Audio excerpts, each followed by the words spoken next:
A very warm welcome back to the Intel Extreme Masters World Championship and StarCraft 2.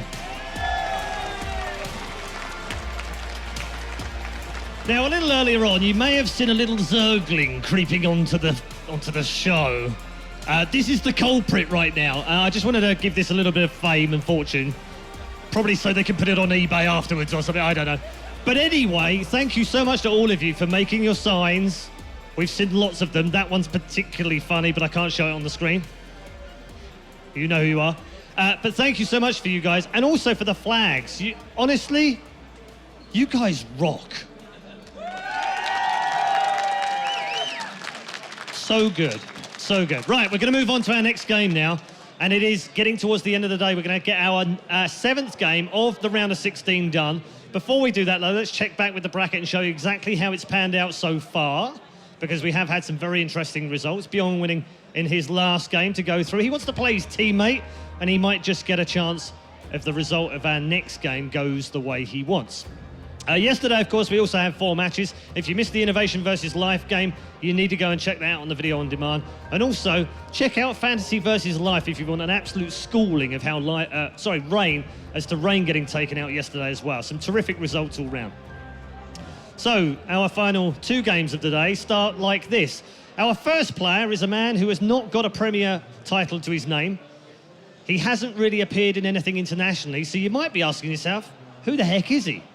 It's a good question, but he does have some pedigree in the GSL, a semi-finalist at the end of 2014, and playing for one of the best teams in the world right now. Please put your hands together for herO.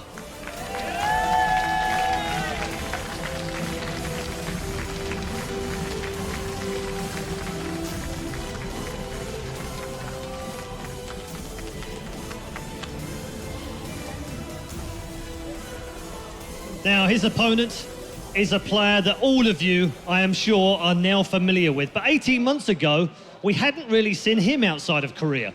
Since then, though, he's won not just 1 Intel Extreme Masters, not 2, but 3 championships at the Intel Extreme Masters. And he's known as the Smiling Assassin, the King of IEM. Please make some noise for CJ Enters herO.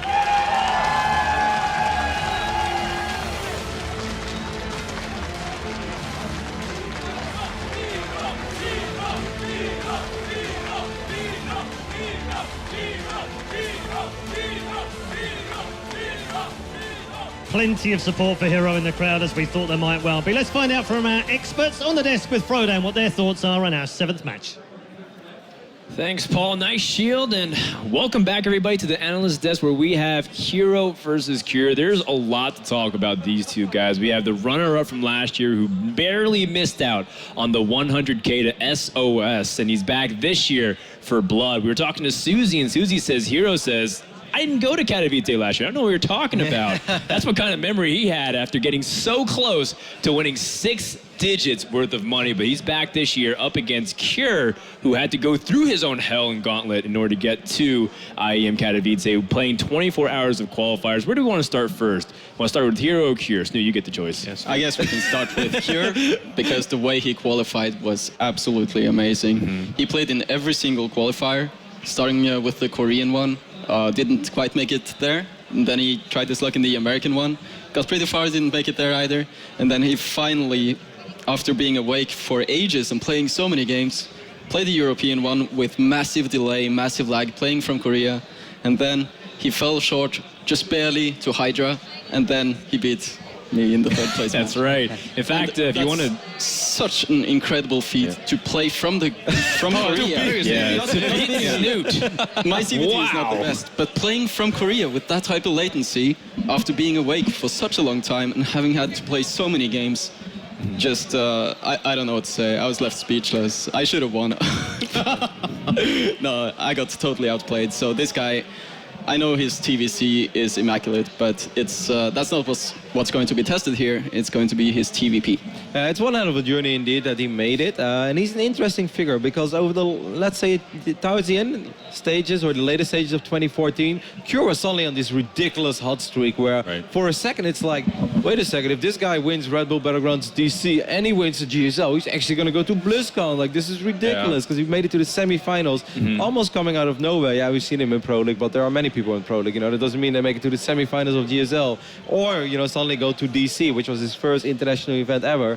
That was really cool. It was also to follow. He had a great performance in DC. I think he was runner-up behind Bomber, either semifinals or finals, but I'm pretty sure it was the final. So that was great, but after that, it became a little quiet again. Hasn't traveled. Did, of course, still play in Pro League, and he's good, but he needs to be very good today because on paper, things favor herO.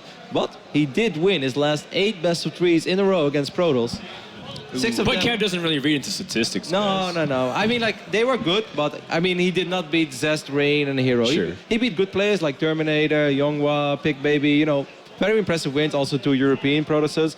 But, you know, those guys are not CJ and herO, but still, it must feel good going into a series, winning the last 8 best-of-3s in that particular matchup. I would say, doesn't it, Jeff? But, like, I don't think you've ever had a streak like that. So. No. No, I haven't. If anything, I don't think that lag is going to be cure's biggest problem because he has been playing under, I would say, pretty extreme conditions and performed amazingly. So I think cure seems to be in really good shape. But he's going up against herO, of course. So. Yeah, that's where I keep hearing us do this thing, and I was, you know, singing the song as well with the choir, where we're like, gosh, he sure is a huge underdog, but what if, you know? And I want to believe. I don't think this guy is as big of an underdog as Patience was earlier, but I do think he is an underdog. I think the tremendous qualification process is an awesome and astounding feat. He is traveling to Poland. Talking about him going to Washington, D.C. and doing fairly well there is awesome. But this is a bit of a rock wall. herO has been the alternate ace, actually, for CG Antis. He's been there a long time. He has, like, we kind of joke that he travels to IEM and just wins and just grabs checks. Well, he's been doing that against other top-notch players as well. Yes, of course, there's a speckling of foreigners in each of those events, but IEM is highly competitive. It's very Korean. I mean, we were in Katowice, for sure. And there's not a single non-Korean actually here. So herO's got the pedigree, and I feel like he's the vast favorite. I think winning 8 best-of-3s in a row against Protoss is astounding, but I feel like it ends here. I mean, you bring up his achievements at the IEMs, you're absolutely right. Looking at his run in San Jose, he beat Koreans like Super, Bomber, Jaedong, narrowly defeating Rain, but perhaps his biggest achievement was his 3-2 narrow victory over Liquid Snoot. He didn't even get it. Oh my God. Snoot is so humble that he doesn't get it. Another one. Think about it. It's really funny because you guys didn't see it, but Snoot's eyes, like, they went wide open. He's like, The flip side of this that's kind of cool. Victory? And he's like, oh. We're talking about top-notch Koreans, and they keep beating Snoot in the finals of tournaments. Like, we're laughing about that, but Snoot, let us put it out there. That's effing incredible that you keep being there. I mean, that means you beat several Koreans to get there. So, I mean, we're giving you a hard time, but it's like it's for the opposite reasons. I got a hard time. I met the first Korean and got put down pretty hard. You met like the 5th or 6th one and got put down narrowly. 3-2. You got to level 5 or 6, man. It's pretty incredible. Impressive. It's awesome. herO comes in as the favorite, but these guys are actually even. They have a 7-7 record against each other. Yeah. But you did say that right before the break, Evan, you reminded me that herO did get the best of Cure last time they played. Yeah, and it's not too long ago. It's like early February, so it's like a month ago or something. But it's just a best of 1. I really don't want to look too much into this. A best of 5 on a foreign stage, that is so different than a best of 1 in Pro League. herO lately, you could say he's been a little shaky. Like overall, he has a high win record in PvT, but I think it's irrelevant because it goes years back. If you look at the last few matches he's played, it's roughly 50-50, but he keeps playing against Maru and Flash and stuff. So, you know, going 50-50 against those guys, I think that's way more impressive than being 65% overall. There's something to be said, too, for, as you guys were kind of alluding to, the experience of traveling to a foreign country, playing on a big stage. A lot of those Pro League Terrans, they absolutely know the pressure of getting up, standing in front of an audience of 100 or 50 people and playing an important match, which is, there's a lot of pressure there. I'm not going to try to downplay that, but playing in front of thousands on a stage with tens of thousands watching after having traveled into several different time zones, that's actually a different beast. And right now, herO is kind of a modern day MC in the sense that he actually, if there's anyone comfortable with doing that and who's been here almost a dozen times at this point in time, it's him. But I must say, Cure at DC, he really looked like he was almost feeding off that energy rather than it was bothering him, because that was his first event, and then obviously we went for the cliche like, well, Maru traveled to WCS Season 2 in 2013, he did really bad the first time despite being really good. So we're like, And maybe the same happens to Cure, but the opposite was true. He played phenomenal all the way up to that finals, where I think Bomber was just destined to win that tournament or something. Like Bomber played out of his mind, but other than that, Cure played phenomenal. It seemed like he enjoyed every single minute of being in front of a huge crowd, because DC was a big event. It was a sold-out arena as well. Of course, not as big as Katowice, but it was pretty damn big. Anyways, let's talk about the map. Cure back then, he delivered. Let's see if he's going to do it today. All right, well, taking a look at the vetoes, herO has taken away Inferno Pools, pretty reasonable, and Cure has taken away Expedition Lost. As a result, we have Overgrowth, Catalina, Deadwing, and then Vonnie Research Station and Secret Spring if necessary. How do you like this lineup here? I feel this is the lineup that we expect. We see two maps being vetoed that are bad for the respective races, and then Secret Spring, which is obviously the odd one in there, is our final map. That would be the decider of the best of 5. Sure. Starting off on Overgrowth, it doesn't get any more standard than that. Shout out to my brother Nathanius. I'm sure he's loving it. He gets really excited when he sees Overgrowth. Catalina is like a very standard Cure pick. I am a big fan of Catalina in PvT as Is well. that a height joke? You're a big fan of it as a Protoss? No, it's a joke. Okay, yeah. okay. Yeah, and then, like Nate, Damn, that's cold, man, if that was the case. No, Nate hates Overgrowth because he sees it over and over again, and Gotcha. I kind of don't like Catalina because Well, I that think was it's double impossible. sarcasm. You got all of us here. Right, that's Holy what I cow. thought, man. I was like, that was really clever. You man. don't expect that from Rotterdam. He's sitting on this. It's okay. That's so funny. You had me, bro. That was good. I like it. Anyway, I think super straightforward standard map pool. You know, if I would have to fill one in without looking at the players, this is how I would fill it in. I know why we do it, but I love our map discussions every time. We're like, here's the maps.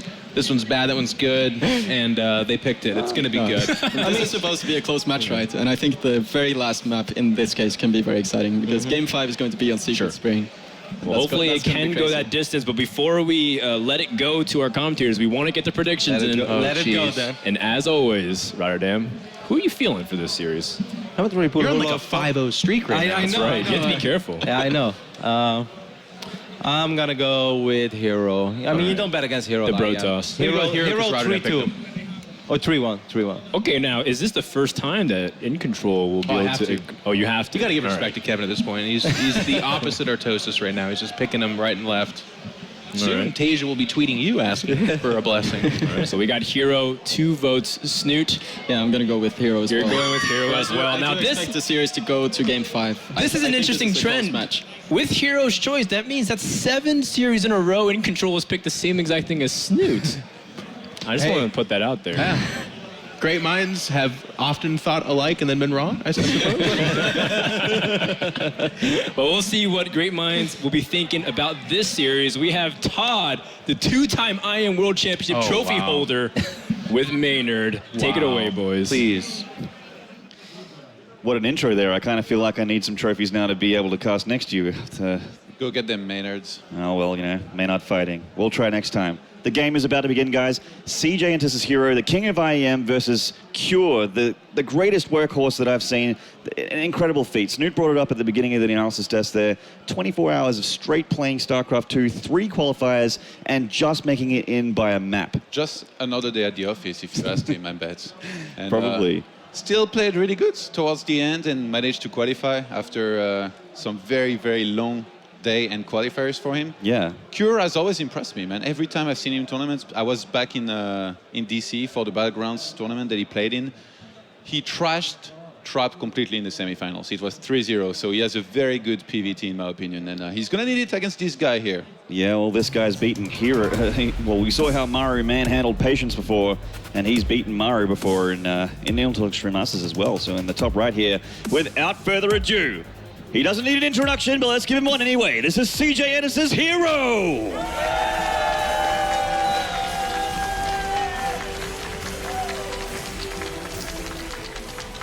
Then in the bottom left, the underdog, but works so very hard. He wants this. This is Jinez Cure.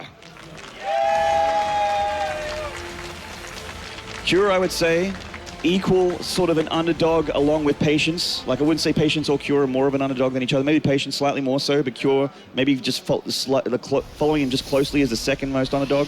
But, you know, you brought up a good point earlier before the cast began, that they are actually equal in score against each other.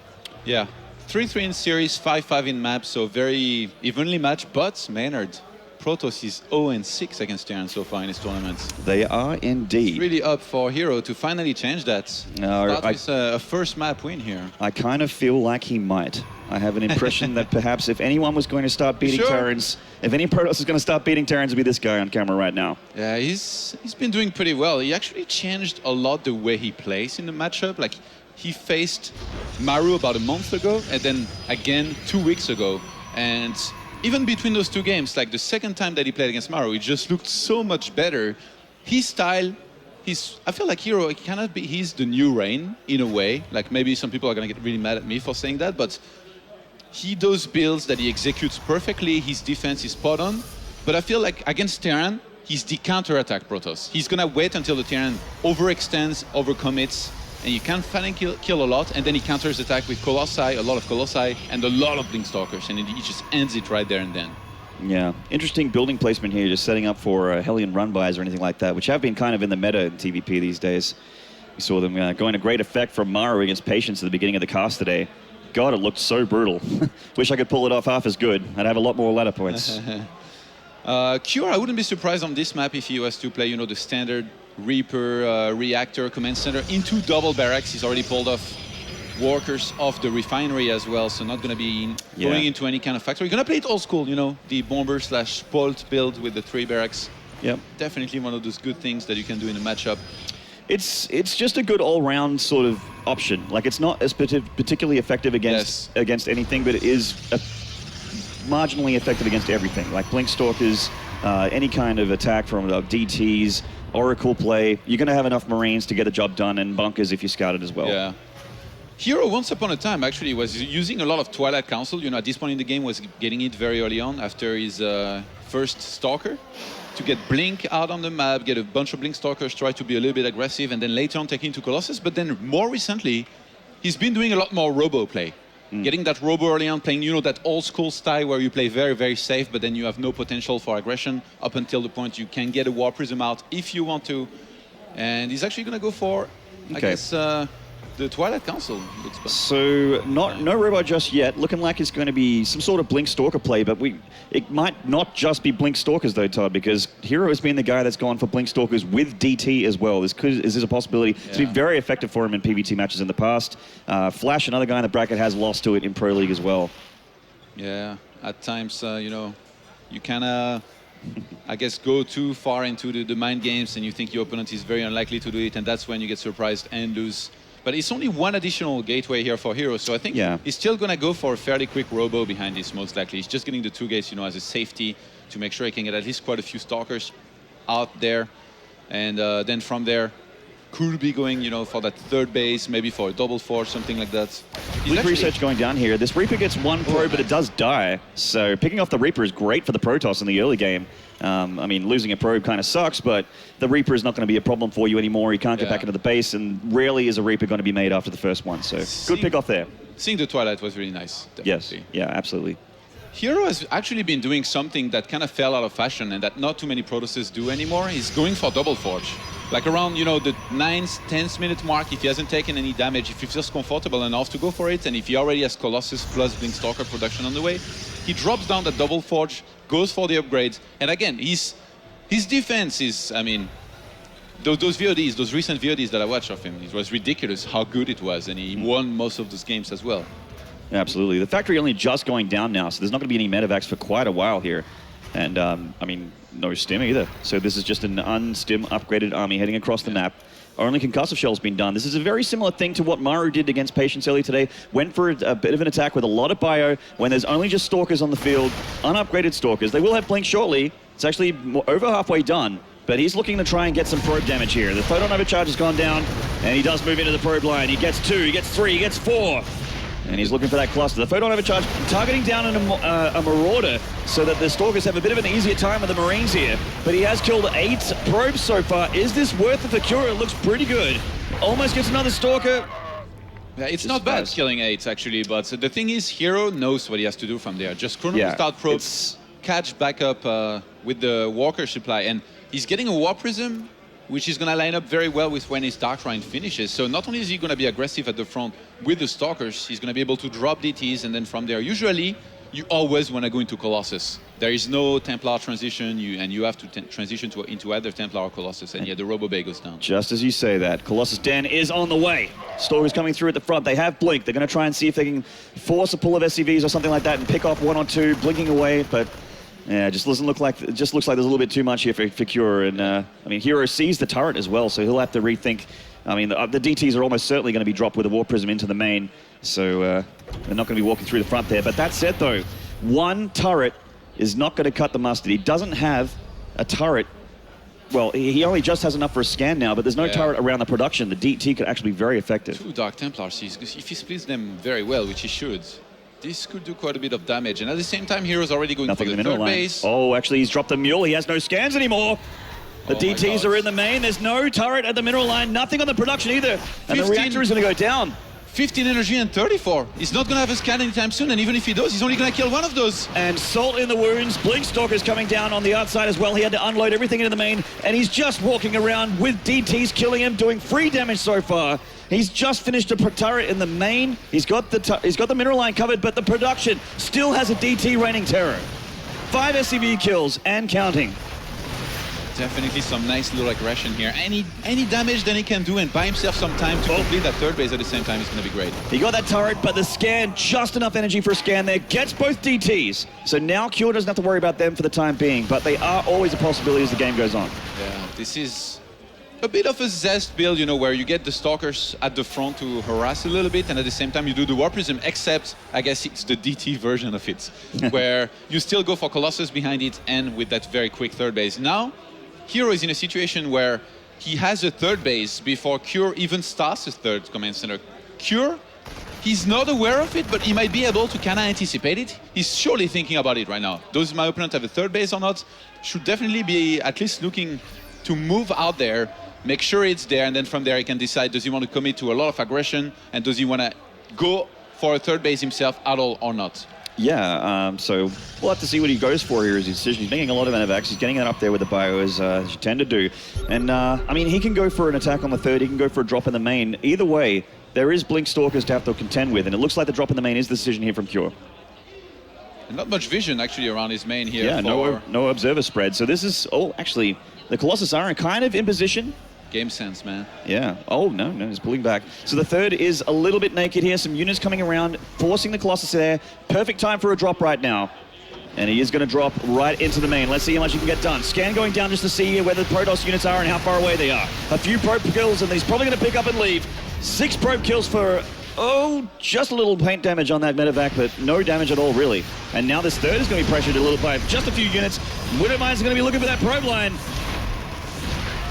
1 goes down. The clusters have pulled back, so he can only get ones in the gas. Oh, got another one there, so he goes up to 7 in total. This DT actually killing some of the reinforcements. Almost came back too early here with the probes, but didn't. Another drop in the main. Great decision making here from Cure. Just cutting into herO's mineral line and into his production. Yeah. herO is still up in probe count, though. He killed 13 probes, but I mean, is it enough at this point? With the much earlier third that herO has, I don't think he's too uncomfortable with the situation. He has a far greater income. And he hasn't really lost any units. Like, no Colossi have been traded for units. He's up to 3 already, with a 4th one on the way already.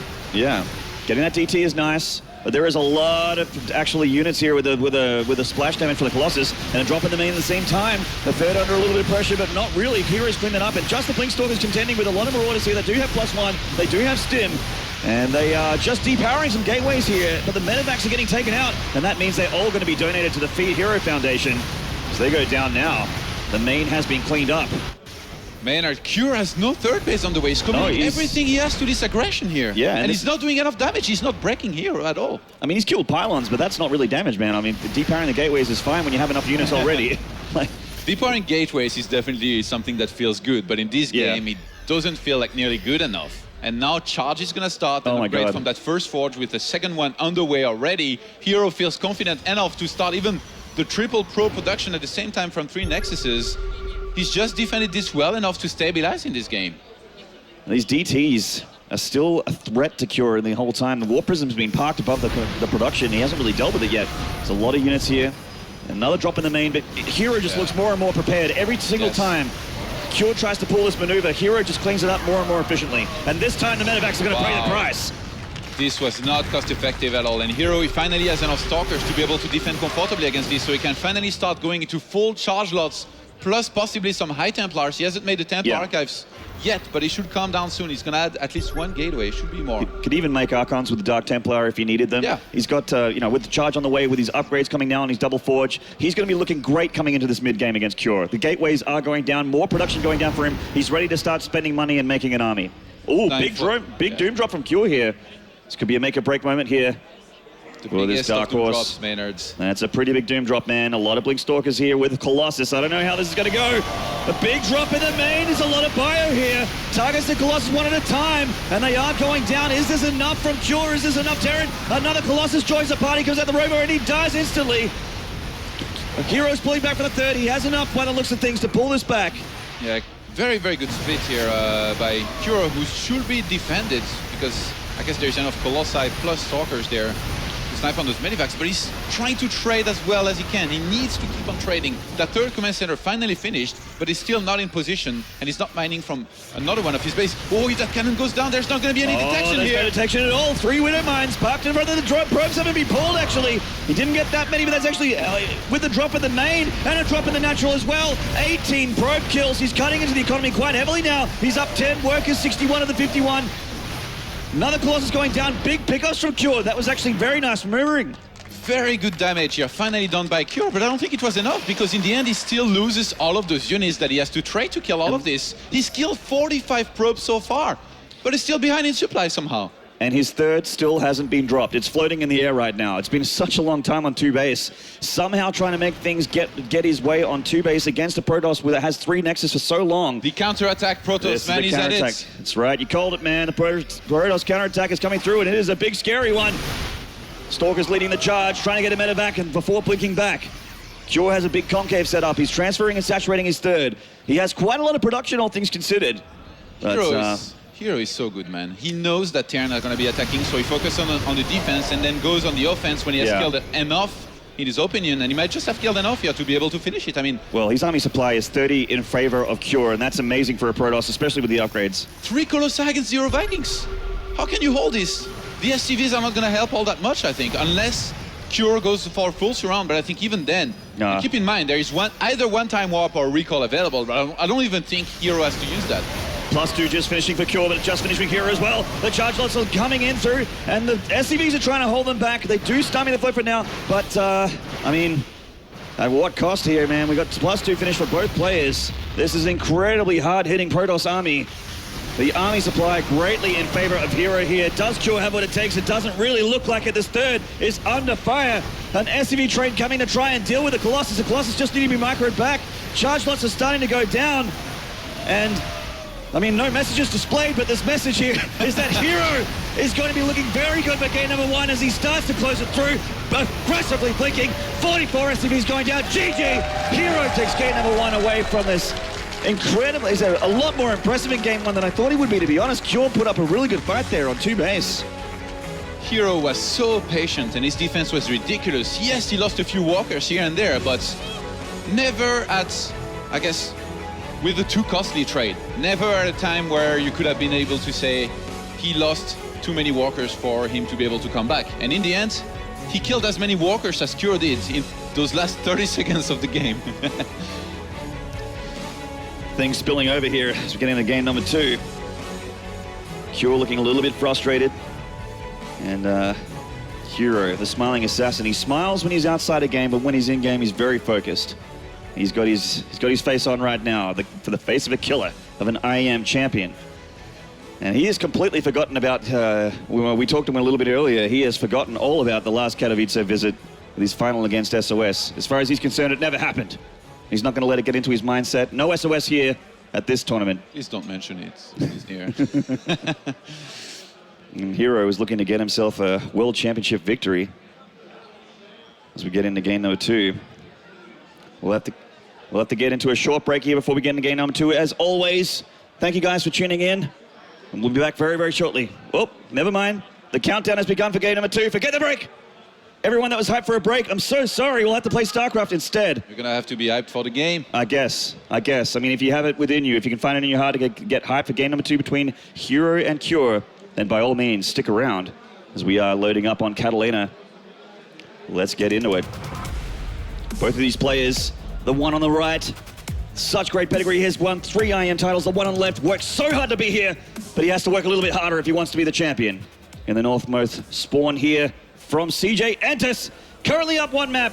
This is herO.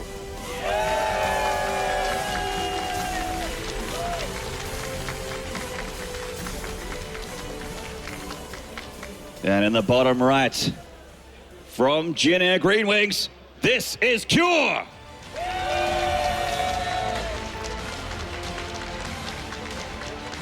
Protoss have won their first map against Terran Todd. It happens. Could be more than one. The momentum Spoiler. starting to shift. Yeah, spoilers. These two actually met about a month ago in Pro League on King Sejong Station. It was a fairly standard game, you know, maybe a little bit more passive from both players. You know, there was no Dark Shrine made. herO went up to a 3rd base, so did Cure. herO did some light pressure, forced a lift on the 3rd command center, and then from there just made too many units, basically. And again, went for a deadly counterattack. This is what he does against Terran, the counterattack Protoss, man. This is the new meta. So many Protosses try to just reach the late game, but without really having a plan as to when they are going to attack. And I've been one of them for very long, Maynard. Yeah. But herO knows exactly when he's going to counterattack. He just waits for the Terran to finally, you know, lose, I would say, 2 to 3, or sometimes even more. In this case, I think it was up to 6 medivacs filled with units, trade well enough, at which point he goes across the map, only starts warping in Stalkers. He goes very, very far above, you know, the 10 minimal Stalkers that you need to get. Sometimes he gets even as high as 25 when he has like 4 Colossi alive. He keeps his Colossi alive and crushes the Terrans. And it's actually interesting just pointing out by Funker there that there's no Reaper Expand on this map. This map is incredible for Reaper Expand against Protoss. It's actually a very good Terran versus Protoss map in general. But no Reaper, no gas. He's just going to go for the barracks and expand behind it. So this is a very old school TvP opening. Yeah, he's trying to mix it up, I guess, here, maybe a little bit, surprise his opponent herO. Like, the thing is, Reaper openers are very good on this map, but it's not like, I feel, against Zerg, where it's really, really gonna annoy the Zerg. Against Protoss, against very good Protosses, you're not gonna be able to kill a probe, they're gonna have their Stalker in position, and then when you finally have to go into the main, usually you're gonna have to lose that Reaper to get a good scout, so might arguably not be that much worth it anymore, you know? Yeah, and the Mothership Core always seems to pop right as your Reaper gets into the main anyway. SCV having a look and taking a little bit of minerals here on the way home. It does get a scout off and sees what's happening in herO Town. Sees nothing out of the ordinary. All pylons are where they're supposed to be. And he gets a second barracks behind. There's still no gas at all. Completely gasless. Yeah. Cure not going to cut any corners here, by the way. Just going to add 2 more barracks. Not going to take with just 2, like we've seen Flash do from time to time. He'll be taking both gases pretty shortly, though. There's only so long you can go full minerals against Protoss. Cure actually had a really epic game on this map against Trap back in Battlegrounds Washington. And it was very action-packed. He was playing very aggressive with drops here and there, and Trap's defense was very, very good, but in the end, not enough for Cure's, you know, drop and aggression throughout the entire game. Even though the drops like weren't killing Trap, he was always trading well enough for him to be in a good position in the game, and Trap at some points reached a lot of High Templars, but Cure didn't even care. Cure is actually one of those Terrans that doesn't really get ghosts. So if this was to get to the very late game, and you know, a lot of Templars were to be made, Cure, I feel, would be in trouble, but usually he doesn't let it get to that position in the game. Stargate going down here for herO. So probably some Oracle play coming out of him, getting into the later game. Pretty standard, but Cure, not so standard. This is a very, this is almost Wings of Liberty, what he's trying to do right here with his build order opening. Haven't seen it for a very long time. Getting both gases, dropping that tech lab, going for stim straight away. He has a lot of Marines out. They aren't in position, but they are there. And if he starts to feel Oracle play, he will reposition them, obviously. But right now, it just looks like he wants to hold that natural with almost so many Marines. And herO's seen that many Marines as well. Yeah. And he might have to rethink things here. Cure scouted, you know, well enough to know the timing at which an Oracle could finally fly in. So he didn't have to place his Marines in the middle lines just yet. He's going to do that now and should be ready for that one Oracle. Yeah, he's all over this. herO is not one of those noobs that flies in an Oracle and loses it, Maynard. He's probably gonna want to keep that alive for as long as possible. And actually, in the one game that Cure had against Trap on this map, there was some epic Oracles made that did a lot of damage, kept flying here and there, but in the end, not even enough for him to win. It's funny, like, how stylistically, how different herO plays than other Protosses. Like, even Trap, He was going for a lot of war prisms here and there, trying to weaken the economy of the Terran players. herO, he just says, I'm going to focus everything that I have on making the biggest army that I can back at home, split perfectly, defend perfectly, and then counterattack when I have to. I actually wonder what happens if you don't play aggressive against herO and you don't lose any units and you don't give him any opportunity to counterattack. Yeah, well, we'll see what happens. I mean, it's kind of like you have to break the trend here if you want to do that against a Protoss, because generally you don't want to sit back for too long. As they start to get up to third Nexus, it gets pretty scary. Twilight Council and a Colossus 10. That's the Robo Bay for other people going down at the same time. Ooh, very greedy by herO. Robo Bay, Twilight, and then the Double Forge. I told you, man, he likes his Double Forge. If he's given the opportunity, and by that I mean, I guess with what he scouted, he felt confident enough to go for it now because he made the Oracle like this. I think he probably thought that Cure was going to go for double turrets, which is what a lot of Terrans do, but Cure's too good for that. He's only going to keep his Marines in his mineral lines now. Gonna throw down barracks at first, barracks 4 and 5, and then gonna go for turrets before he moves out. Cure, great decision here by him already, and he might have enough, you know, with the bio plus the medivacs to start inflicting some serious damage in this game as opposed to the previous one. Yeah, very solid opening from Cure. I'm impressed. We got ourselves a reactor there on the factory. See what's happening there. But herO is setting up with a pylon all the way on the far left here. Is he trying to hide some tech? Is he trying to go for any kind of attack here? But no, it doesn't look like it. That pylon interests me. Crouching probe, hidden pylon, Maynard. Maybe a Dark Shrine. Like, it's the only thing I could think of. You would never make your Templar archives there. You wouldn't make extra gateways there. Maybe a Nexus? Well, I don't think so. I really don't think he has to. Then again, on this map, it can be pretty tough to take a third base. Yeah, it is quite tough. You have quite a ways to walk. You have that high ground. You can't really go straight over there. And that is actually going to be a proxy third, so a very far away third. He's just going to try and hide from Cure. Yeah. If this is spotted, it's obviously immediately dead, but... You know what's crazy? On this map, nobody would ever go up that ramp of the natural except a crazy man, but I've seen Cure so many times just steam up that ramp. Not even caring, just knowing that he has many bags that he can pick up, doing damage, forcing, you know, force fields very early on from the Protoss, making him use energy, but not yet in this game, man. Well, when you have that spell on your Marines, you're more scared? You're more scared to stem up a ramp because the force field's going to be even more clutch. Oh my God. Oh, no way. No way. Cure. Oh, he's actually... This is going to be revealed by the pylon that's there before. I think ideally Cure would like, or like if he somewhat new, you know?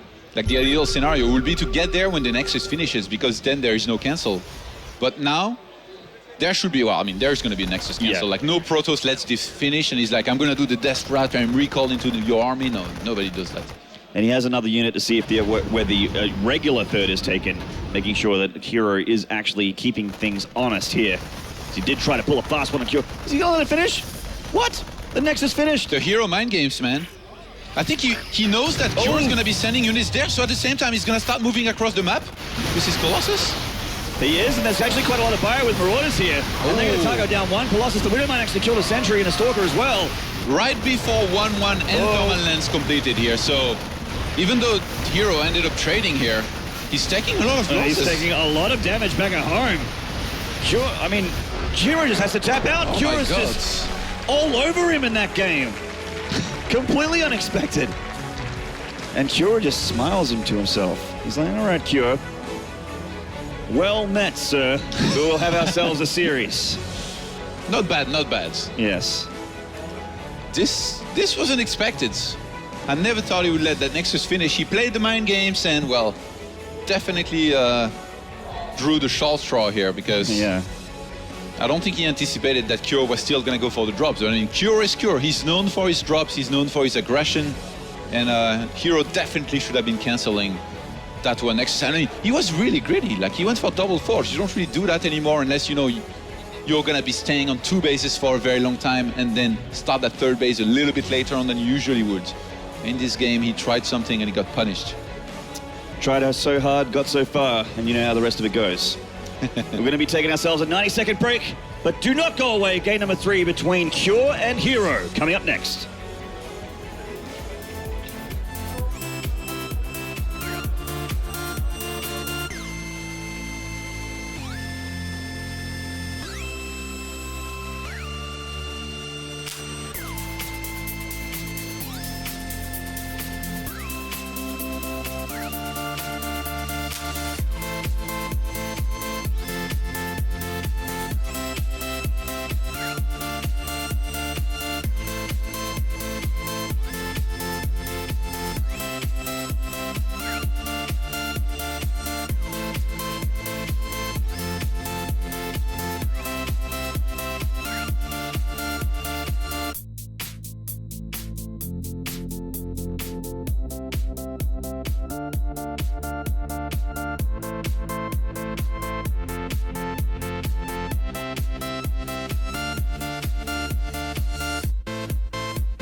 What is up, esports fans? Hello, stream, and hello, Katowice, Poland.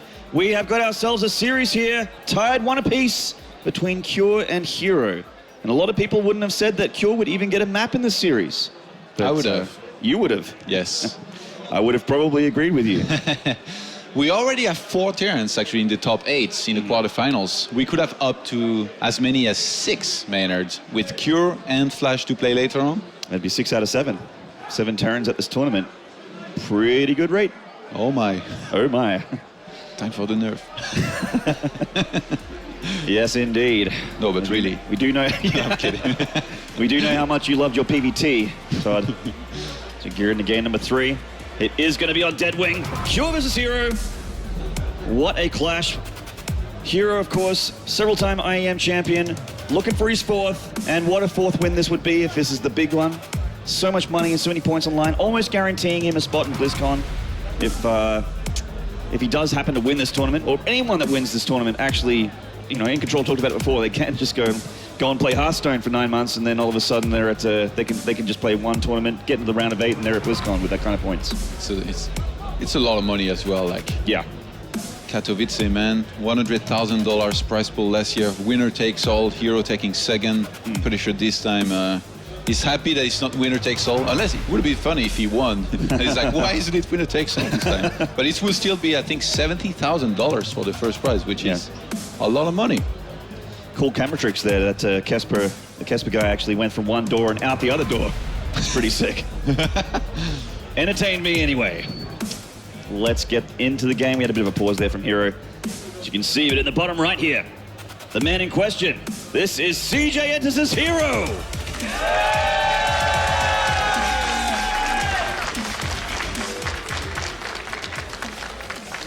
And in the top left, surprising us all, working so hard. Just a little bit further, Cure. Can he do it? This is Jinaz Cure.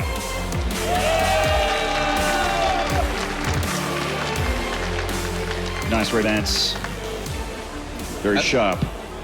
I think against someone like Cure who loves to play this aggressive and loves to go for drops as well, you definitely need to go for more than 2 observers. In the last game, what happened is that herO made only 2 observers, and he had one across the map scouting Cure, and the other one was, I guess, back at home, you know, and not doing much. Indeed. So we'll see how things play out here. We've got a nice early barracks here from Cure again, but is it going to be, nope, this time it's going to be Reaper Expand. Now, he went for the barracks and the 12 gas, so we'll see if any Reapers come out of him. Generally, it's just the one, but that is quite an early gas. Yeah. And it looks like hero's actually going to go for Nexus first. Yeah, which we've seen him do in the past on this map, you know, taking a little bit of a gamble, which, you know, if you let him get away with it, he's going to have some great economy, which definitely will encourage him not to try that foolish move with the hidden 3rd base. Gonna go for a scout after it, actually. The last time he did that, I don't think he went for a scout after. He did that not too long ago. Indeed. We've got the scouting SCV of Kuro, which is an interesting decision. Normally when you make the Reaper, you don't need to do this. Yeah, it was against Maru, actually, on this very map. He went for Nexus first. And, you know, Standards, Blinkstalkers, Colossus, 3rd base. And actually back then, Maru just attacked the 3rd base, got a cancel on it, and then from there he just right at 1. But it was close, vertical close position, I believe.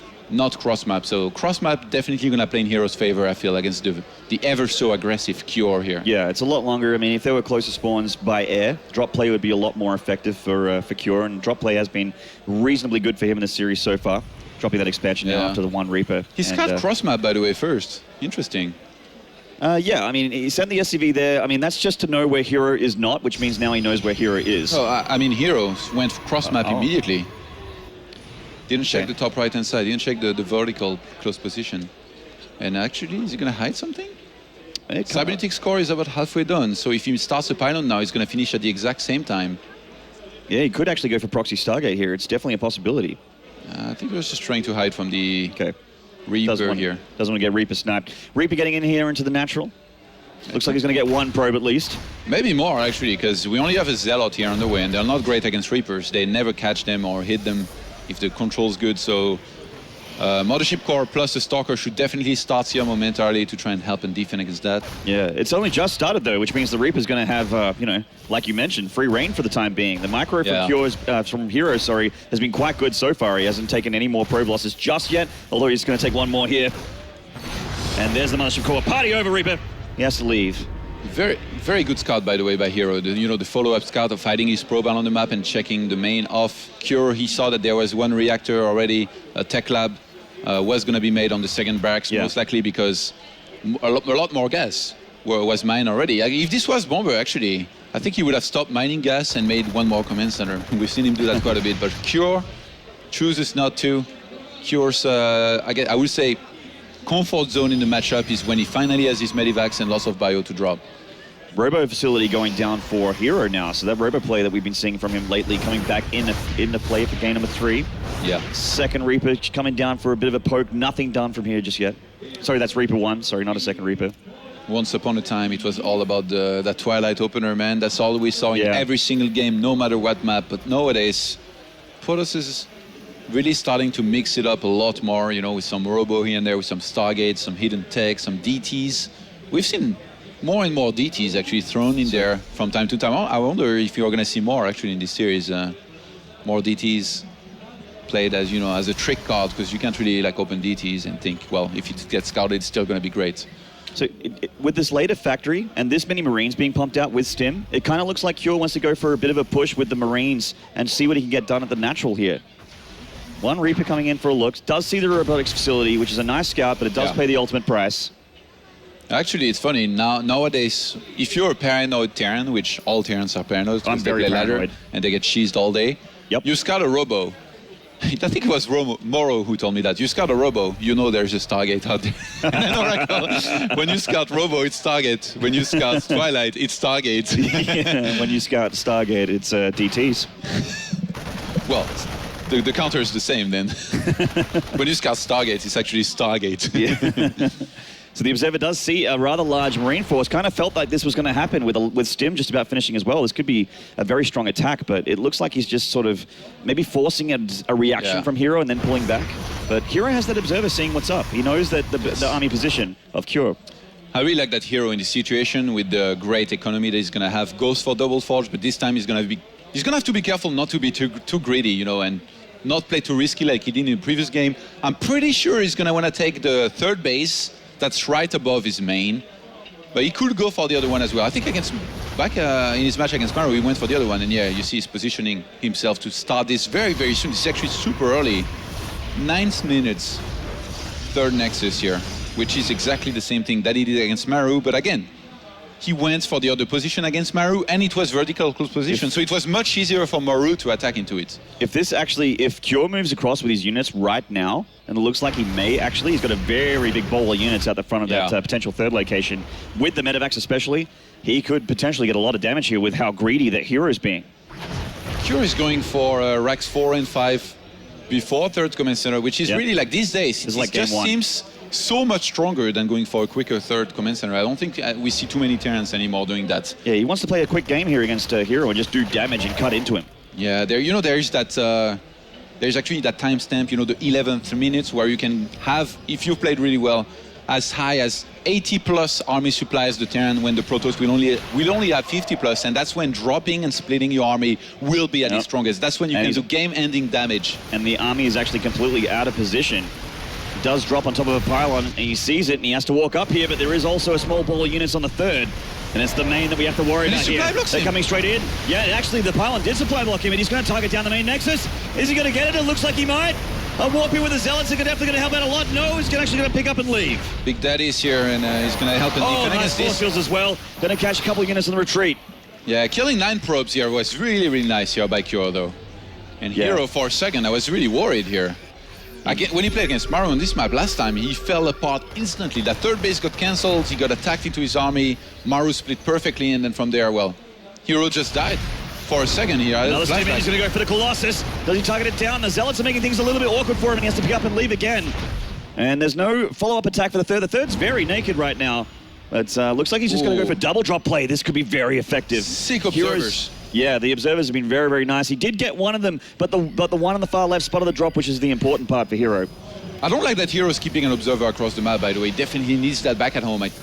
I told you, man. It's just scouting production. Like, it's not really doing anything other than seeing what's I guess the tech of Cure, which is nice to know, but he needs to be looking for drops here. Where is he going to drop? I think... He wants the natural. Yeah, this in the natural and the other drops on the right-hand side, or the one in the main, maybe. Yeah, he's regrouping with more medivacs, man.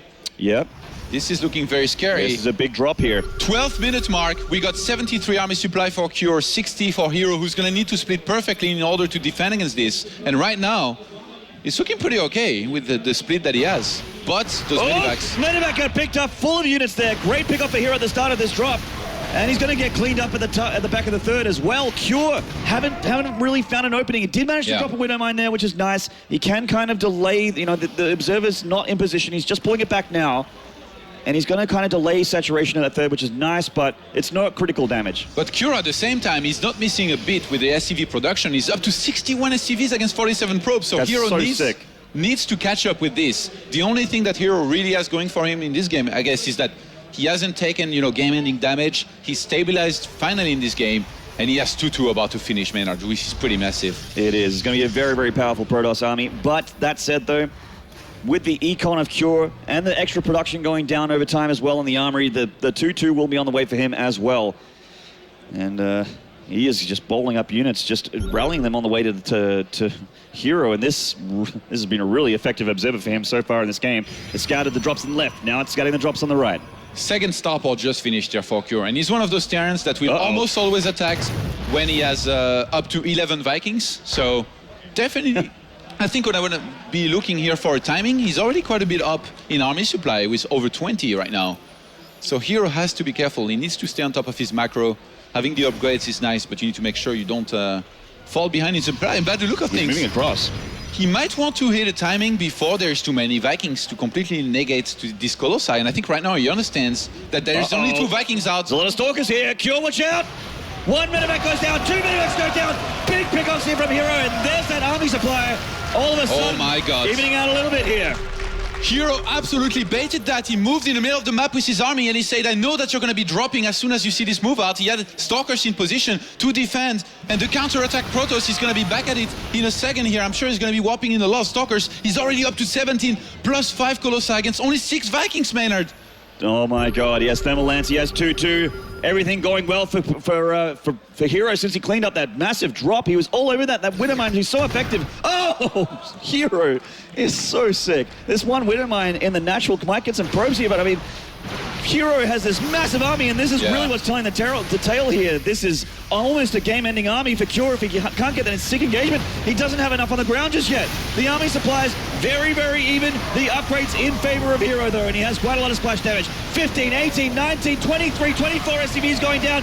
Vikings on the ground, but Blink Stalkers are going to pick them up one by one. He continues to push, and as these SCVs go down, it's going to become harder in time for Cure to hold this. The third is in shambles. And the Blink Stalkers offensively blinking.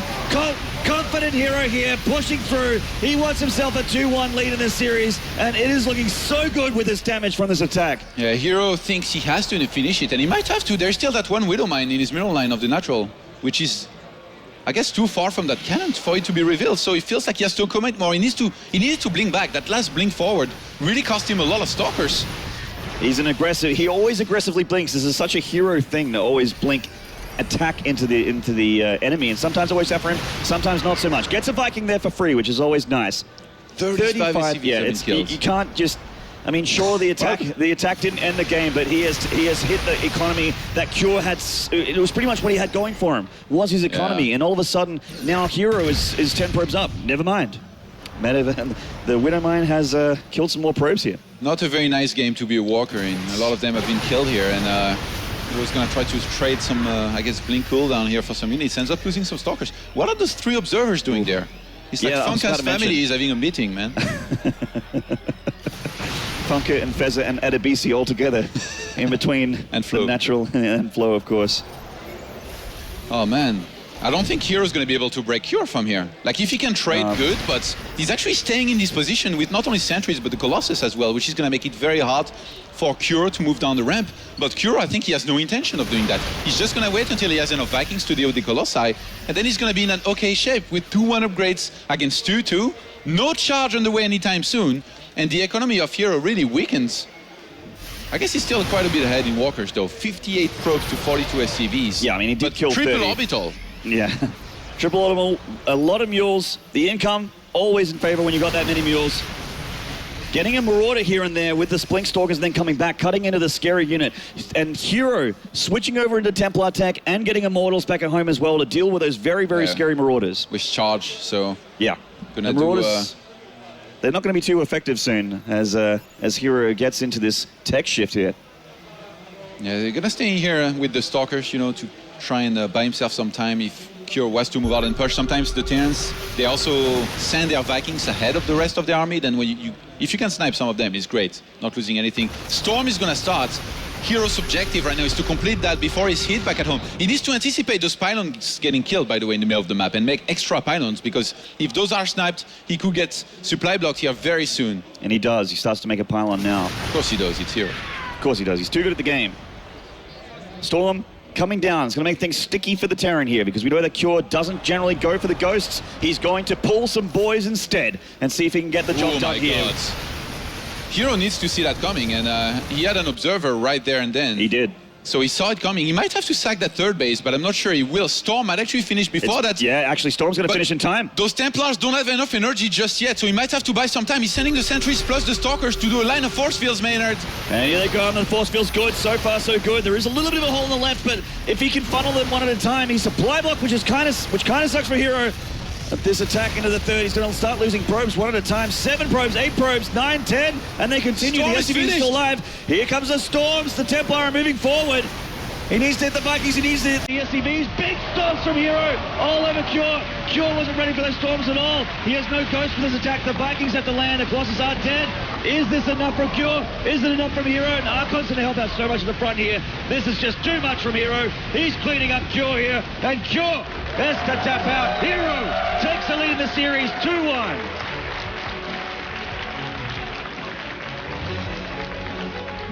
Excellent game here by herO. Had a precise build plan, went for it, the double forge, and in the end, this one move with the Medivacs was so insane. He moved in the middle of the map knowing that Cure was gonna drop. He was ready for it, killed everything. The counter-attack Protoss, man, that's how it goes. Indeed, and they've been working out so well for him in this series. Oh, much love to everyone in Katowice here watching the games live. We're going to take a short break here as we gear up into possibly the last map, unless Cure can pull a win. So guys, do not go away. Cure versus herO will continue very soon.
G'day, StarCraft fans! One flash to rule them all. What a sick sign. All the nerds out here have been putting in a lot of work into their cheerfuls out in the crowd. It's been great to see. And here on screen, we have seen Cure, and this is make or break for him, Todd. He's worked so hard to get here, and will all this work be for nothing? We'll find out shortly, as he needs to win the next couple series here. The smiling assassin not smiling right now. He is one map away from getting into that round of 8. The sweet, juicy esports dollars. He can taste them. He's so close. Those stats are incredible. Those signs are incredible. The crowd is incredible. Katowice, you are great. Continue to be amazing all weekend long. More StarCraft to go as we get into game number 3. It is going to be on Varney. And let's introduce the players here. In the northernmost part of the map, from CJ Entus Gaming, this is herO.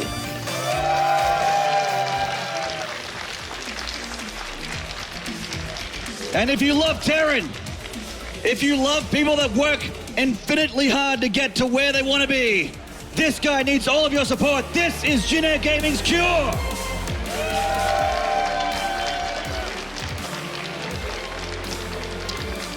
herO just opened with a Nexus first on the map where, you know, it can work out very well, and it did. We're on Vanny Research Station, man. Is it time for another one? Does he feel like he needs, you know, to propel himself into the game with, I would guess you could say, what is an economic lead compared to what he would get otherwise? I guess not, because he went for the standard gate here. I guess not. And hype is dead. On this map, it's actually very hard to defend between the natural and third base. The distance is very, very long. And up against a Terran like Cure, who's just so good at dropping, it's gonna be tricky, but even like what happened in the previous game, you almost never see, because to cause that mistake out of the Terran of the caliber of Cure is actually insane in itself. But somehow herO did it. Maybe he has something similar planned here. Indeed. I actually feel like that Blink DT build that he went for in game number 1 would be quite effective on this map. If you went for some Warp Prism play, it'd be tough because you have to walk through your entire main to deal with it. Conversely, if Cure decided to go for drop play, it would almost be just as effective. Yeah. You have to decide where you want to put your Photon Overcharge. You know what would be crazy? If herO moves out again with his Colossi, and this time he has the Stalkers right behind, and Cure is like, oh god, he's going to do the same thing. So he tries to come back home with the Stalkers, but then with the Medivacs. But then, you know, it's really awkward. They take a long time to get there, and then you get attacked before. Could be one of the things that we could see here out of herO. Very good at playing the mind games. Now, Cure back at home is making 1 Reaper. He's pulled everyone out of gas, so he's only just going to sit on the 50 for now and drop an expansion behind that. And make that reactor and just go full minerals for a little while. Yeah. He likes that build a lot, I guess, with the, the 2 additional barracks. Yeah, I like it. Could mix in maybe a quick third command center. I mean, he's up against herO, somebody who doesn't really cheese much. Then again, it's 2-1, and we've seen people, you know, when they're up 1 or 2 games, try stuff that they maybe usually otherwise wouldn't. Yeah, very true. Barracks is going down. There's 1 Reaper. The party is going to end as the Mothership Core comes out and says, everyone go home. No probe kills here, but he does get some scouting information, which is, you know, not all bad. Are you calling the Mothership Core? She's a party pooper. I will, as a Terran player, she has crashed a lot of my parties. The 1 Reaper coming in, still just poking around, keeping herO on his toes with the defense. Mothership Core not going to float across the map or anything silly like that. Looks like a Twilight here, by the way. Yeah, it kind of does. Yep. There it is. herO going back to the roots, I guess. Well, anything could be going back to the roots, because both tech routes, Robo and Twilight, have been used quite a bit in the past. And Cure's scattered it with that Reaper now, which has definitely been worth its weight after seeing that. So, I actually just saw the pylon. Oh no! Yeah, Reaper needs to pull his weight, man. I said he did great work, and he actually is slack. Not yet, Maynard. Might go for the scout here in a second, and I mean, on this map, it's actually pretty hard to prevent. Then again, herO is definitely one of those Protosses who manages very well, but nope. Cure is going to be able to see it. Yep, he spotted it now, sees Blink at research as well. And he pays the price, but he does get the scouting information, and that's all he needed here. He's got 3 barracks, he's pumping out a lot of units. And like we said with this build, when you go for 3 barracks, you have a lot of units, which means you're kind of okay against Oracle play and Blink play as well, which is a very, very common thing for Protoss to do against Terran. Yeah. I don't think there is anything that's here as herO you can do to adjust to, this being scouted, like canceling the blink and maybe going into like a quick robo and a third base or something. I think it's still worth it, the Twilight's already up, you might as well get that blink. He's gonna get a robo now. You should be seeing gateways go down very soon, unless he wants to go for, a similar, very greedy build that he did previously, with a Robo Bay double forge beforeing on gateways, in which case you can take a lot of damage from this 3 barracks play, but it's a single force field ramp that we have on this map. So as long as he gets a sentry, herO should be very safe. The main's tough to get into from the ground, but in the air, it's very, very easy to get into. Lots of gaps here. Fourth Stalker was made. It kind of looks relatively similar to the first game with herO's build, so I wonder if he is going to go for Prism DT drops or anything like that. I mean, there's no Shrine yet. Takes a bit of a while to build as well, and the gateways are going down, so it could just be straight blink. Oh, there's the Shrine. Wow. You called it 2 times, Maynards. Mate, I will be here all day. If you need me for the grand finals in the Spodek Arena, shout out to production. Wink, wink, nudge, nudge. All right, so how many Dark Shrines have you had to face for you to predict it almost every single time? Well, I mean, after herO pulled it out against Flash in Pro League, I saw it a lot more often, and it's horrifying. Even if you know it's coming, it's you need to have that in your brain. And I need a turret in my production. I need a turret in each mineral line, and I need to have bunkers because there's blink stalkers as well. Yeah. It's so scary. And the amazing thing is that you somehow on 2 Nexus have enough gas to do all that. So, how do you like that turret here? In the middle of all the buildings? Well, this is good. He needs that one, but he also needs a couple more. How many? At least 2 more. Okay. So, because that natural is very, very naked for DTs. Yeah, this is a really good turret actually against DTs. Sees like a lot of the radius around it. Yeah, actually, I think that covers the mineral line actually, the detection range. Maybe not the left side. Yeah, still sees pretty far though. Like especially like as herO here. I guess he saw it. He barely saw it with his observer. herO is so good with his observers, man. It's once upon a time. It was one of his characteristics. It's one of what we always saw from him. Scout with an observer, then he knows what he has to do, and then he just wins from there. Triple DTs. They are clumped together, and there is enough for a scan here, but not many units, so he does have to evacuate for now.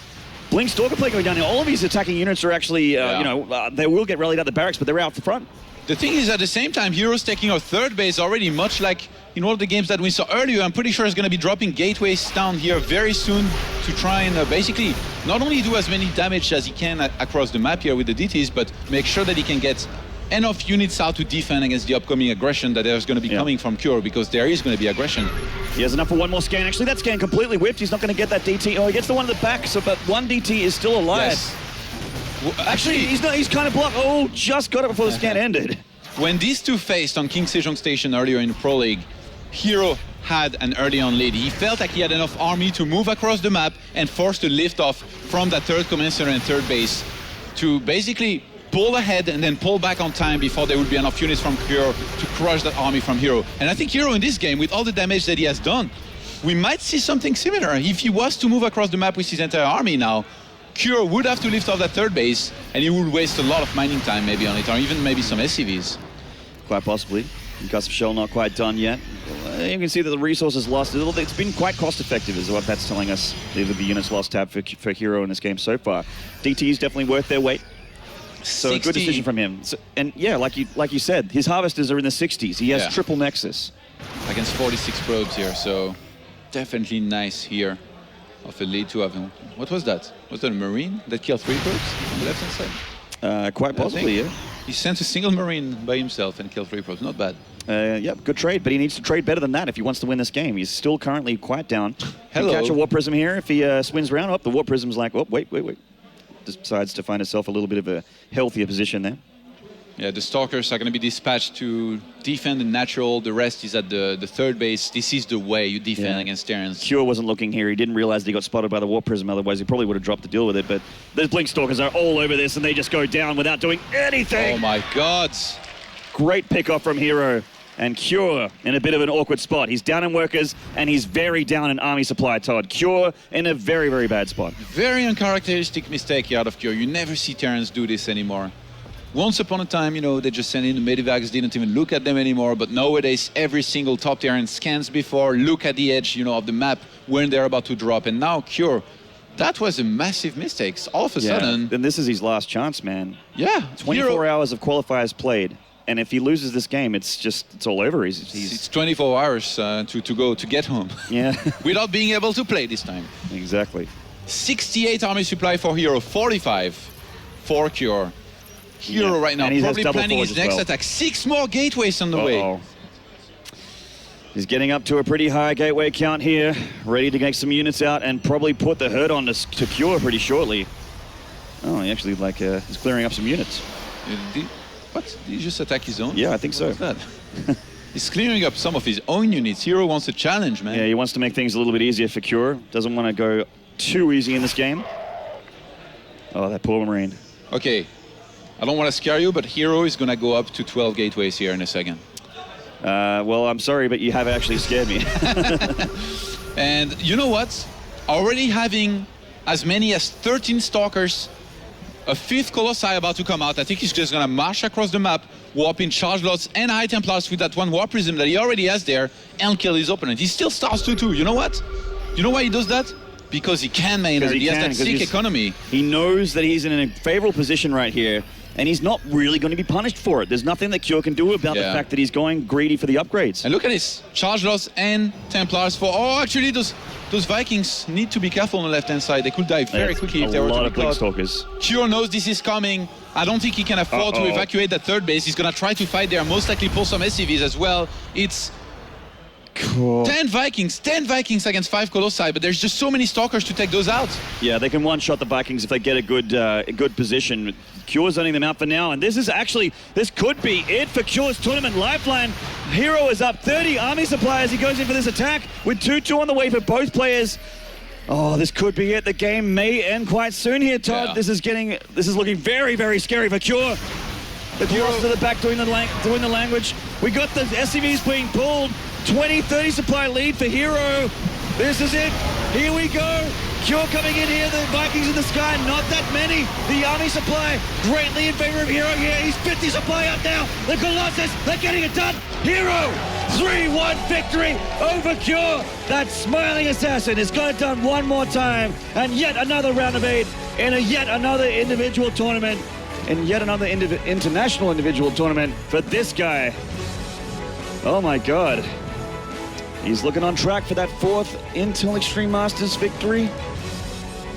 Moving forward, and Cure, unfortunately, it breaks your heart when you see a guy work so hard and then just not make it up to through the round of 16. But all respect to him, shown by herO as well, and he is well loved by the crowd, as you can probably hear through the crowd mics there. And Byung's gonna get his wish. Well, at least he's gonna get the match that he wished for. His wish was to advance. Not yet. Everyone's wish is to advance. That's how do you advance? The players that you have to deal with on the way. Hello, guys. A team kill in quarterfinals, man.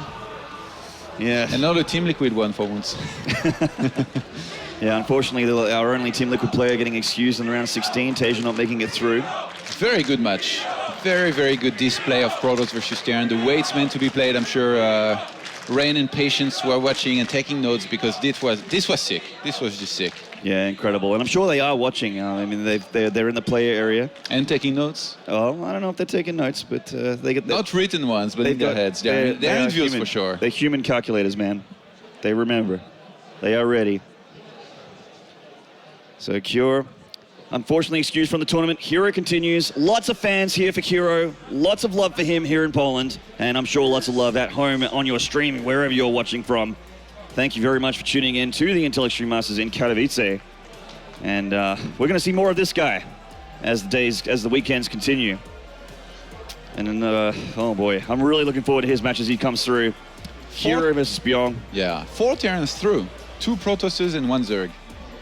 Guess who's going to win? The Zerg, of course. The Zerg, of course. Dark, confirmed the victor of Intel Extreme Masters, in all seriousness. And there is Cure, and we have to give a hat off for him. He worked so hard to be here. Unfortunately, his hard work didn't get him through into the round of 8, but he got here nonetheless. Gets $1,000 for that round of 16. And, you know, it's better than 0. And we'll hopefully see him in another international tournament. Definitely deserves to be at more thing. He's an incredible player. For sure, for sure. But for now, we're going to cross over You can hear him being chatted right now for an interview with CJ Enters's herO and Little Susie. All right, here's a man who needs no introduction. Give it up for CJ herO, guys. Do you hear that? Can you hear all that cheering? Everyone here has come to watch you play. All these fans. Do you have anything you want to say to them? 일단 진짜 이 저를 향한 열기에 되게 많이 놀랐고 IEM은 제 무대이기 때문에 오신 저의 팬분들 끝까지 그냥 즐기기만 하시면 될 것 같아요. Oh, wow. He has just said, you know, I am very overwhelmed by the amount of passion you guys are showing here today, but IEM is my stage, and so all you guys just have to sit back and watch me play for the rest of the tournament, and he will be able to show you some amazing games.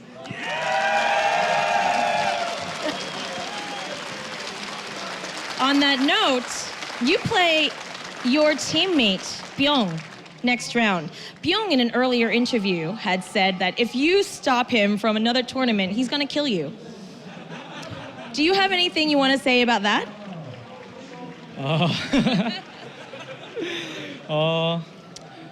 죽을 준비해야 될 것 같아요. 네? 그러니까 제가 이긴다는 말이에요. He said, I guess I'll just have to prepare to die when I get back home. All right, now I know you still have 3 more opponents to get to that very end game, but what would it mean to you if you could pick up that trophy at the very, very end of this tournament? 일단 첫 카토비체인데 트로피를 들어올리면 첫 카토비체에서 들어올리는 거라 되게 감회가 새로울 것 같고, 그리고 최근에 제가 기세가 되게 좋은데 이번에 우승까지 하게 되면은 원탑 논쟁의 원탑 논쟁을 종결지을 수 있을 것 같아요. 뭐라 해야 되지? 베스트 원. Okay, he says, well, you know, that feeling would be amazing since this is his first time at Katowice. Okay, he's not remembering last year, guys. And so it would be amazing to pick up that trophy and look at it for the first time. And if he is to win this, he would honestly feel like he is really the best. So, you know what? I hope you get there. I hope you enjoy your first time here in Katowice. And with that note, we'll go back to you guys. Back to you, Dan. Congratulations to CJ herO as he is in the round of 8 to play against his teammate Byung and get, again, 1 round closer to that finals rebirth, where last year he fell a little bit short, but this year, can he go all the way? I mean, it's part of the discussion. I mean, he did come in as the player that we were looking out for, and herO did have to go through 24 hours of qualifiers, but unfortunately his journey ends here. A pretty interesting series overall. I think we had a couple of really cool games there. Really and cool Jeff, games. you're looking like you want to jump right into it. You won't even let me finish my I'm sentences. not. I'm so excited. I've got a Maynard caster excitement tent going on. A moment here. of Australian inspiration. Trying to monitor my words. Yeah, but I guess what I would just say is just like that series was 3-1, which is fairly one-sided in score. But the games were really exciting and fun. And Snoop was talking a lot about how kind of herO was known for kind of putting out there this style where you really put off going Vikings, even though the Protoss going Colossus, you just tear them apart. And I think that's a really cool game plan. And we talk a lot about this weekend, actually. Against a lesser player, I think it could have looked the exact opposite. There's so many Protoss here who would have gotten absolutely shredded by him, but herO is just so rock solid. He does not make mistakes, and he gets every single ounce of value out of every stalker, too. He's always waiting to the final moment to blink him back, getting every last shot. It's just a beautiful play. Yeah, absolutely. I mean, we got to see another Protoss return. In fact, the last series will be a Protoss versus Terran too. But overall, how are you feeling the level of play? Because we've seen a lot of different aspects to how they approach the metagame, Kevin, especially considering that you played a lot of this matchup, especially on your own streams. Yeah. Oh, wow. Yeah. I mean, I felt most of the games were pretty straightforward in a way that the builds were not like out of this world. You know, it wasn't a fantasy 11-11 on Valley Research Station against Rain or something. It The Dark Templar openings is something that's been popular in Pro League for a while. A lot of people have been talking about it on Twitter as well. Man, like DT drops.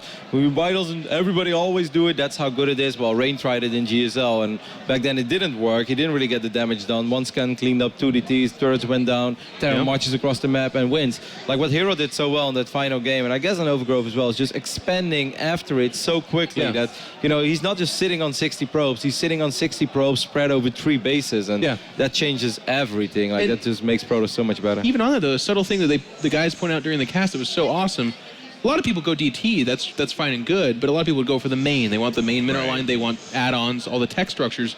He scouted with an observer beforehand, saw a missile turret really well placed in the middle of that base, actually. He didn't even scout the Dark Shrine, but just was like, you know what, this is just a good idea, and then went for the natural. And even then, he didn't kill 25 SCVs. It wasn't a boring game that way. He got 5 or 6, but he soaked up 3 or 4 scans to kill 3 DTs. How often do we see Protoss players triple DT, single scan, or maybe a second scan goes down, they all get cleaned up, and it's like, well, actually that was pretty bad. But in this case, every single DT was getting their value as well. They got 3 or 4 depots, 5 or 6 SCVs, 3 scans. It was just, herO did everything correct, I feel. And the timing was truly spot on, because this was the moment that his bio units were ready to march across the map. And on that point, the only thing there is like 6 or 7 Blink Stalkers. Colossus is on the way, Robotics Bay is on the way, but that's it. So if they fight on that moment, the army of the Terran is so much stronger than the army of the Protoss, but the DTs, you know, buying a solid minute or even more. And of course the War Prism is still alive, so Cure knows that if he picks everything right after he clears up the current set of DTs, he marches across the map. He has 3 more DTs in his main, and he's super duper all in, and he doesn't want that, so he has to sit back. And then herO's like, well, cool, 3 bases, 9-minute mark, 60 probes, loving life. And there's a lot of synergy with the build too. Like Rotterdam was talking about the 3rd Nexus and how that's a big part of it. I mean, that seems pretty straightforward and understandable, but what I like about it in conjunction with the DTs is that the Terran players would be like, well, you know what, I'm not going to drop pure mules, I'm not going to even scan for tech, I'm going to save these scans because A, defensively I need them, but B, if I want to walk across the map and do anything, I need to have 3 or 4 scans, otherwise DTs just chop me to pieces, and it really messes up with their economy as well. We saw herO use this on the Overgrowth game and then also there, and to great effect. He was in dominant form both times. So, which game in your mind stuck out as the defining game of the series for you? I think the Deadwind game in particular was very special. It just showed how herO was able to constantly hold on and defend versus this aggression. And it also showed precisely how patient he was and how he was able to bait these medevacs into some really bad engagements as well. herO just so good with his tactics, and he knows precisely when to move out. He's a very patient player, and versus a player like herO, I don't think it made a whole lot of sense to be too aggressive. Maybe some light harassment in the openings, but beyond that, not really all too much. And I think herO just stayed as cool as he needed to and made the right calls. Well, I think Snoot introduced this moment beautifully. What I really like about this is, again, kind of directly looking at it, you have your Stalkers in your main. We've seen that a million times. You're waiting for a pseudo Doom drop. We've seen that a million times. But look at the upgrade. Lance is not yet completed yet. He has 4 Colossus. He's been defending all game long, yet he pushes across the map, 5 Colossus, excuse me. And he's doing it knowing he's going to be seen in doing this. He's not trying to hit any clever timing. It doesn't make sense, right? He doesn't have range. He didn't just kill 7 medevacs. He, in fact, knows these medevacs are here because of an observer, but he wants him to give him that moment. Say, hey, I'm moving across the map. You should come in. And the thing is, Cure saw the Stalker, so he probably should have bowed out. So this is a little bit of a mistake, but it's a forced mistake, in my opinion, in many ways, because of what herO did on a mind game level. And that is an incredible thing to do. He's been getting dropped all game long. He barely held on in that Overgrowth game. Yet here's herO so confident with this move that he says, hey, I want you to drop me, and he destroys it. How do you feel about the follow-up engagements where it seemed like there was some awkward battles back and forth? And, you know, Rotterdam, I mean, those are the moments where it's like it can really define how the game is. Because, yes, you might be able to come back from that point on, but how do you actually take that advantage that you just got back?